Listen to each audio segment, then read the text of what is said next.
नमस्कार दोस्तों, क्या आपको पता है कि रामायण में रावण की मौत का असली कारण श्री राम के तीर नहीं बल्कि माँ दुर्गा थी? हैरान हो गए ना? तो रुकिए, क्योंकि आज मैं आपको एक ऐसा रहस्य बताने जा रही हूँ जो सदियों से छुपा हुआ है। एक ऐसी कहानी जो आपकी रामायण की समझ को पूरी तरह बदल देगी। हम सब जानते हैं वाल्मीकि रामायण की कथा, लेकिन क्या आपने कभी कृत्तिवास रामायण के बारे में सुना है? 15वीं सदी के बंगाली कवि कृत्तिवास की इस रामायण में एक ऐसा रहस्य छुपा है जो आपको चौंका देगा। इसमें लिखा है कि रावण की मृत्यु में माँ दुर्गा की भूमिका थी, और सबसे दिलचस्प बात यह है कि पहले माँ दुर्गा ने रावण की रक्षा की, फिर श्री राम की सहायता की। रावण केवल एक राक्षस नहीं था, बल्कि एक महान शिव भक्त भी था। जब लंका युद्ध शुरू होने वाला था तो उसने अपने आराध्य भगवान शिव से प्रार्थना की कि वे उसकी रक्षा करें। लेकिन भगवान शिव ने कहा, रावण, मैं श्री राम के विरुद्ध तुम्हारी सहायता नहीं कर सकता, क्योंकि राम मेरे ही अंश हैं। ये सुनकर रावण टूट गया, लेकिन उसने हार नहीं मानी। उसने माँ पार्वती यानी माँ दुर्गा की कठोर तपस्या की।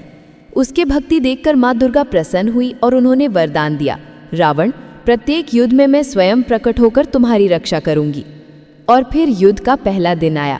कृत्तिवास रामायण में लिखा है, असित वर्णा काली कोले दसानान, यानी श्याम वर्णा काली के रूप में स्वयं माँ दुर्गा ने रावण को अपनी गोद में उठा लिया।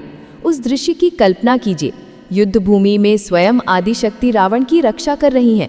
श्री राम के सभी अस्त्र निष्फल हो गए, ब्रह्मास्त्र तक बेअसर हो गया।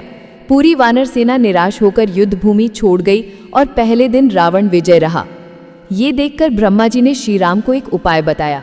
उन्होंने कहा, राम, एक ही रास्ता है, तुम भी माँ दुर्गा की आराधना करो, लेकिन ये होगी अकाल बोधन।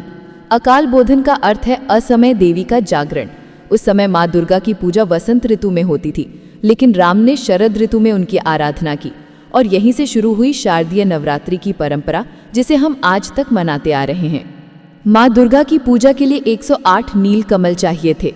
ये नीले कमल दुर्लभ होते हैं। हनुमान जी इन्हें देवीदह नामक स्थान से लेकर आए, लेकिन यही श्री राम की परीक्षा हुई। पूजा के समय माँ दुर्गा ने चुपके से एक नील कमल गायब कर दिया। जब केवल 107 कमल बचे तो श्री राम ने सोचा, लोग मुझे कमल नयन कहते हैं, तो मैं अपनी एक आंख ही अर्पित कर देता हूँ। और उन्होंने तीर उठाकर अपनी आंख निकालने का निश्चय किया। ये देखकर माँ दुर्गा का हृदय पिघल गया। वे प्रकट हुई और श्री राम का हाथ रोक लिया। उन्होंने कहा, बस राम, तुम्हारा संकल्प ही पर्याप्त है। तुम्हारी भक्ति देखकर मैं प्रसन्न हूँ। अब तुम्हारी विजय निश्चित है। और फिर उन्होंने श्री राम के तीर में अपनी शक्ति का संचार कर दिया।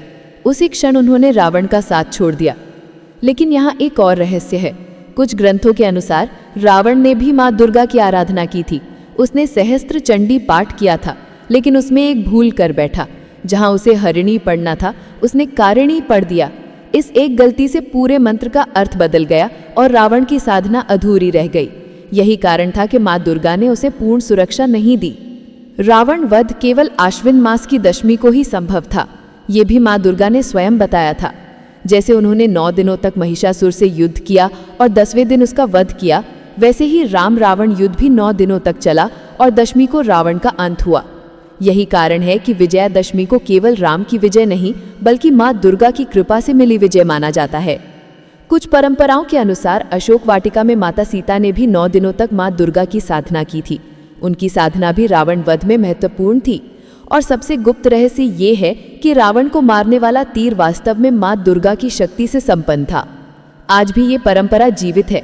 बंगाल की दुर्गा पूजा में राम और दुर्गा के इस संबंध को याद किया जाता है। गोरखपुर में विजयादशमी पर राम और दुर्गा की प्रतिमाओं का मिलन कराया जाता है। ऐसी ही रोचक कहानियां हम आपके लिए आगे भी लाते रहेंगे। धन्यवाद। जय माता दी, जय श्री राम।